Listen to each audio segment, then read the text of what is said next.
अमावस एक ऐसी रात जिसे लोग काली शक्तियों की रात भी मानते हैं। इसलिए ज्यादातर लोग अमावस की रात को बाहर घूमना टालते हैं। पर विजय, जो कि एक 20 साल का लड़का था, इन सारी बातों को नहीं मानता था। 6 साल पहले 2 मई के दिन सुबह 9 बजे विजय को उसके दोस्त सिद्धार्थ का कॉल आया।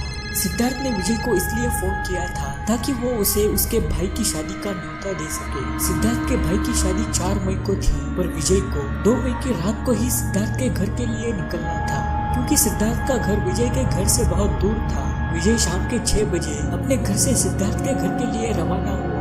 विजय को पता था कि वो रात अमावस की रात है। उसके घर वालों ने भी उसको मना किया था, पर उसने कहा कि मेरे लिए दोस्त इम्पोर्टेंट है, न कि ये अमावस की रात। विजय को अपनी कार चलाते चलाते 5 घंटे हो चुके थे।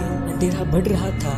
विजय जिस रास्ते से गाड़ी चला रहा था, उस रास्ते पर कई दूरी पर एक गाड़ी भी नहीं थी। विजय थोड़ा सा थका हुआ था और तभी उसे दूर एक लाइट चमकती हुई दिखी। वो कोई ढाबा होगा शायद। विजय जैसे ही उस लाइट के पास चला गया तो उसको अच्छा लगा। वो एक ढाबा ही था। विजय गाड़ी से नीचे उतरा, उस ढाबे पर फ्रेश हुआ, खाना वाना खाया और उस ढाबे से निकलने ही वाला था कि उस ढाबे के मालिक ने उससे कहा कि इस अमावस की रात में आगे मत जाओ। पर विजय बोला, प्लीज यार चुप करो, ऐसी फालतू की बातें मेरे सामने तो मत ही करो। और उसी वक्त विजय वहाँ से अपनी राह की तरफ निकल पड़ा। थोड़ी ही दूरी पर जाने के बाद विजय को 2 रास्ते दिखे। उसको पता नहीं था कि कहाँ जाए, पर थोड़ी देर सोचने के बाद उसने बाई तरफ से जाने का फैसला लिया। जैसे ही उस रास्ते पर विजय आगे बढ़ा, अंधेरा पेड़ों के साथ मिलकर जैसे उसके साथ खेलने लगा था। विजय ने 2 घंटे तक ड्राइविंग की और वो जहाँ पर पहुँचा उसे देखकर उसके होश ही उड़ गए। विजय फिर से उसी ढाबे पर पहुँचा था। ढाबे का मालिक मानो कि विजय की राह देख रहा था। वो रास्ते पर ही खड़ा था। विजय ने गाड़ी उसके साइड में रोकी और गाड़ी की कांच नीचे ली, और तभी वो ढाबे का मालिक उसको देखकर बोला, आगे मत जाओ, खतरा है। पर विजय नहीं माना। विजय डरा हुआ था, पर फिर भी वो नहीं माना। इस बार विजय ने दाई तरफ मुड़ने का फैसला लिया और फिर एक बार वो 2 घंटे तक ड्राइविंग करने के बाद उसी ढाबे के पास पहुंचा।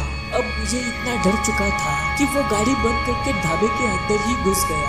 विजय ने उस ढाबे के मालिक से पूछा कि ये सब मेरे साथ क्या हो रहा है। तो उस ढाबे का मालिक उसे बोला, आज अमावस की रात है, आपके साथ छलावा हो चुका है।